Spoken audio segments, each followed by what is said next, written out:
Welcome to my YouTube channel my dear students. हमने पिछली video में एक्सरसाइज 6.3 का क्वेश्चन 10 सॉल्व किया था। आज हम इस वीडियो में एक्सरसाइज 6.3 का क्वेश्चन 11 सॉल्व करेंगे। Let's begin. क्वेश्चन 11 है हमारे सामने। In figure 6.40 E is a point on side CB produced of an isosceles triangle ABC with AB equal to AC. If AD is perpendicular BC and EF perpendicular to AC, prove that triangle ABD similar to triangle ECF. हमें यहाँ पर दिया गया है ABC, एक isosceles triangle दिया गया है ABC। ये हमारे पास हमें आइसोलेस ट्राइंगल दिया गया है और हम इसके बारे में जानते हैं कि आइसोलेस वो ट्राइंगल होते हैं जिसकी दो साइड जो होती है उनकी जो लेंथ है सेम होती है। ये लेंथ AB यहाँ पर हमें गिवन है, ये AB और AC, इनकी जो लेंथ है दोनों सेम लेंथ है, बराबर है। अब उसके बाद हमें यहाँ पर दे रखा है ये जो AD है, ये AD वो परपेंडिकुलर है यहाँ पर BC के, ये BC के परपेंडिकुलर है।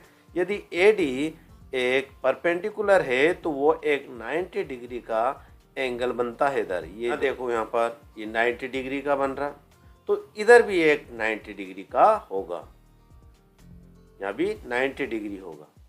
अब इसी के साथ यहाँ पर देखो EF ये होए परपेंडिकुलर AC के, ये AC के।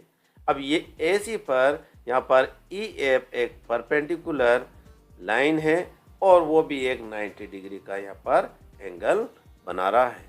अब इसके अलावा पूछा गया है कि यहाँ पर जो CB है, ये CB उसको प्रोड्यूस किया गया और आगे बढ़ा गया है E पॉइंट पर, यहाँ E पॉइंट आ गया।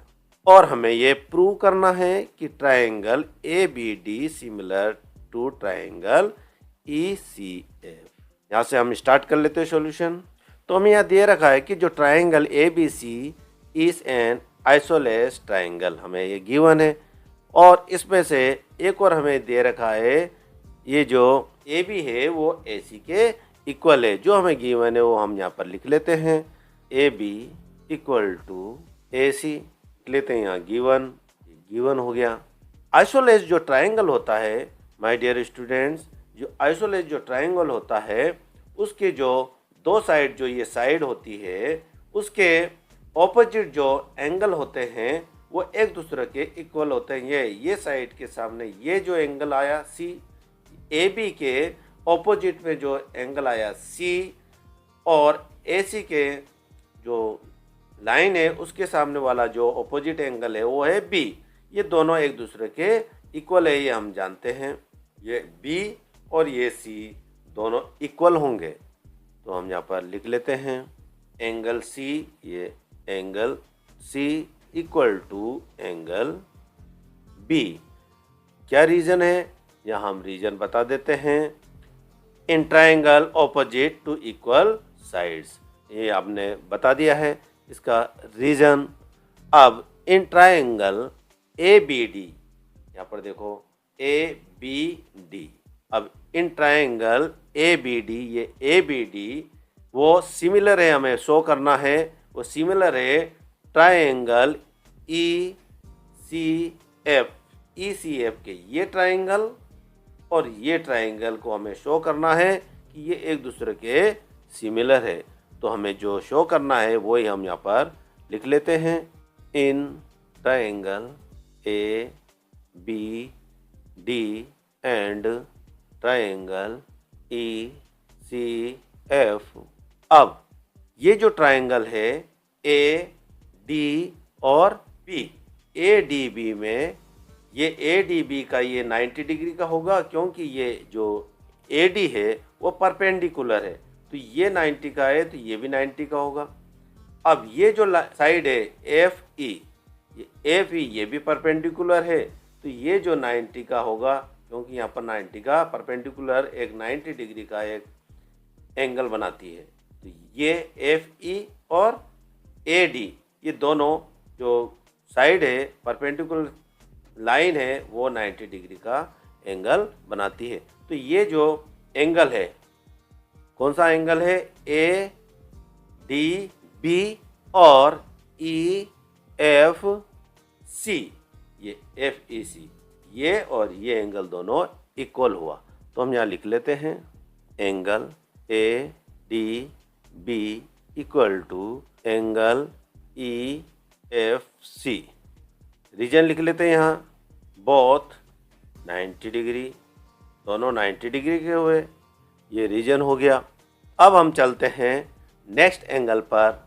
यहाँ देखो एंगल बी और एंगल सी, ये दोनों यहाँ पर इसमें इक्वल आ रहा। ये ए बी डी ये वाला ट्रायंगल में और एफ ई सी ये वाला ट्रायंगल में, ये जो ट्रायंगल है दोनों, इन दोनों में भी यहाँ पर सी आ रहा। ये सी और बी ये दोनों एक दूसरे के इक्वल है। क्यों इक्वल है? क्योंकि आइसोलेस में ये जो इसके ऑपोजिट साइड हमने यहाँ पर प्रूव कर दिया था, ऊपर यहाँ पर प्रूव करा था in triangle opposite to equal side, यानी ये जो साइड है इसका जो ऑपोजिट होगा एंगल होगा सी, और इस साइड का जो ऑपोजिट एंगल होगा वो एक दूसरे के इक्वल होगा। हमने यहाँ पर प्रूव कर दिया था। तो हम यहाँ लिख लेते हैं angle B equal to angle C. हम यहाँ पर रीजन लिख देते हैं बाय इक्वेशन फर्स्ट। ये जो इक्वेशन फर्स्ट यहाँ पर लिख लो, फर्स्ट इक्वेशन होगी थी। तो इसके द्वारा ये दोनों एंगल एक दूसरे के इक्वल है। और अब हमें दो एंगल मिले, यहाँ पर एंगल मिले कॉरस्पॉन्डिंग एंगल्स, जो दो हमें यहाँ पर मिल गए हैं। तो हम कह सकते हैं क्योंकि ये जो कॉरस्पॉन्डिंग एंगल ये दोनों एक दूसरे के इक्वल है, तो हम कह सकते हैं जो ट्रायंगल ए बी डी, ये जो ट्रायंगल है ए बी डी सिमिलर है ट्रायंगल ई सी एफ के। तो हमें किसी भी ट्रायंगल को सिमिलर शो करना है तो हमें दो यदि एंगल मिल जाते हैं, उसके जो कॉरस्पॉन्डिंग यदि एंगल इक्वल है दो, तो हम कह सकते हैं कि ये जो ट्रायंगल है वो सिमिलर है। तो हम यहाँ लिख लेते हैं triangle A B D similar to triangle E C F. किस रीजन से है? हमें यहाँ पर दो एंगल मिला, ये दो एंगल मिल गया हमें, तो एंगल हो गया। तो हम यहाँ लिख लेते हैं। तो हमने यहाँ पर लिख लिया है बाय ए सिमिलरिटी क्राइटेरियन। तो ये एंगल जो सिमिलरिटी क्राइटेरियन है उसके द्वारा हमने यहाँ पर प्रूव कर दिया है triangle A B D similar to triangle E C F. तो हम यहाँ पर लिख लेते हैं हैंस प्रूव्ड, ये हमने यहाँ पर लिख लिया है। इसी के साथ ये जो क्वेश्चन 11 है कंप्लीट होता है। Thank you very much for watching.